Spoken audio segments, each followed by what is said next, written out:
പ്രസംഗം കേൾക്കുക. നിങ്ങൾ ചിന്തിച്ചിട്ടുണ്ടോ എന്നറിയില്ല, പുതിയ വിഷയമായിട്ടൊന്നല്ല ഞാൻ പറയാണ്. മിനായിൽ ദുരന്തമുണ്ടായി അല്ലേ? ഹജ്ജിന് ഈ വർഷം ദുരന്തമുണ്ടായി, കുറെ ആളുകൾ മരിച്ചു. എന്തുകൊണ്ടാണ് ഇങ്ങനെ ഇടക്കിടക്കൊക്കെ അവിടെ ആളുകൾ മരിക്കുന്നത് നിങ്ങൾ ചിന്തിച്ചിട്ടുണ്ടോ? അവിടെ ഇസ്ലാമികമായ ഹജ്ജല്ല നടക്കുന്നത് എന്നുള്ളത് കൊണ്ടാണ്. മനസ്സിലായില്ല. അവിടെ റസൂലുള്ള ജബലുർ റഹ്മയിൽ ദുൽഹജ്ജ് 9 1,00,000-ഓളം സഹാബികളുമായി വന്നു. 1400 വർഷങ്ങൾക്ക് മുമ്പ് പ്രവാചകൻ ഹജ്ജ് ചെയ്യാൻ വന്നു.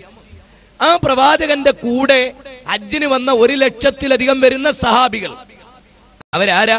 മുവഹിദുകളാണ്, തൗഹീദുള്ള ആളുകൾ, നബിയിൽ നിന്ന് ഹജ്ജ് പഠിച്ച ആളുകൾ, നബി പഠിപ്പിച്ചു കൊടുത്ത ആളുകൾ, നബി കാണിച്ചതിനെ ഫോളോ ചെയ്ത ആളുകൾ. അവരൊക്കെ വളരെ മാന്യമായി ചെയ്തു. ഇന്ന് ഹജ്ജിന് ചെല്ലുന്നിടത്ത് ആരൊക്കെ വരുന്നുണ്ട്? അവിടെ അബൂജഹലുമാർ അവിടെ ഹജ്ജ് ചെയ്യുന്നു, ശിർക്ക് ചെയ്യുന്നവർ ഹജ്ജ് ചെയ്യുന്നു. അബൂജഹലിനെ കൊണ്ട് ഹജ്ജ് ചെയ്യിപ്പിക്കാൻ സമ്മതിച്ചില്ല റസൂലുള്ള അവിടെ. കാരണം എന്താ വെച്ചാൽ അതുവരെ അവർ ചെയ്ത ഹജ്ജ് ഷിർക്കിന്റെ ഹജ്ജാണ്. അള്ളാഹിനോടും പ്രാർത്ഥിക്കും, അള്ളാഹു അല്ലാത്തവരോടും പ്രാർത്ഥിക്കും. അതുകൊണ്ട് അള്ളാഹിനോട് മാത്രം പ്രാർത്ഥിക്കുന്നവർക്കുള്ള ഹജ്ജ്, തൗഹീദ് സ്വീകരിച്ചവർക്കുള്ള ഹജ്ജ്. തൗഹീദ് സ്വീകരിക്കാത്ത ഒരാൾക്ക് ഹജ്ജ് ഉണ്ടോ? ഇല്ല. നിസ്കാരം ഉണ്ടോ? ഇല്ല. സക്കാത്ത് ഉണ്ടോ? ഇല്ല. ഇവിടെ അള്ളാഹു അല്ലാത്തവരെ വിളിച്ച് പ്രാർത്ഥിച്ചിട്ടാണ് ലക്ഷക്കണക്കിന് മനുഷ്യർ അവിടെ ഹജ്ജിന് ചെല്ലുന്നത് അല്ലേ? ആ മുശ്രിക്കുകളാണ് അവിടെ ഹജ്ജ് ചെയ്യണത്. അപ്പൊ അവിടെ തിരക്ക് കൂടുതലായി, ജനാധിക്യം വർദ്ധിച്ചു. മുവഹിദുകൾ മാത്രമാണ് ഒരു 5 ലക്ഷം ആളെ ഉണ്ടാവും വർഷാവർഷം ഹജ്ജ് ചെയ്യാൻ. ബാക്കിയൊക്കെ ഔട്ടായി. ലോകത്ത് 2 രാജ്യങ്ങൾ, ഷിർക്കിന് വേണ്ടി മാത്രം ജീവിക്കുന്ന 2 രാജ്യങ്ങൾ.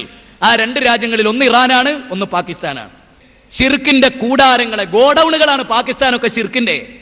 അടക്ക ജമാഅത്തെ ഇസ്ലാമി ഉണ്ടത്രേ, സെൽഫികളുണ്ട് എന്നാ കേൾവി. എന്താ അവിടെ നടക്കുന്നത് അല്ലാഹു അലം. പക്ഷെ ഏതായിരുന്നാലും പാകിസ്ഥാനികളെ ഞാൻ ഒരുപാട് രാജ്യത്ത് വെച്ച് കണ്ടിട്ടുണ്ട്. പാകിസ്ഥാനികളിൽ ബഹുഭൂരിപക്ഷം ആളുകളും ഷിർക്കിന്റെ ആളുകളാണ്. വാക്യം ഷിർക്കിന്റെ വിഭാടനം, തൗഹീദിന്റെ പ്രയാണം, അതിന്റെ ജൈത്രയാത്ര, ഷിർക്കിന്റെ കോട്ടക്കൊത്തളങ്ങളെ തകർത്ത് തരിപ്പണമാക്കി തൗഹീദ് മനുഷ്യന്റെ മനസ്സിൽ നട്ടുപിടിപ്പിക്കുന്ന ജൈത്രയാത്ര. അതാ മുജാഹിദ് പ്രസ്ഥാനത്തിന്റെ ഐഡന്റിറ്റി.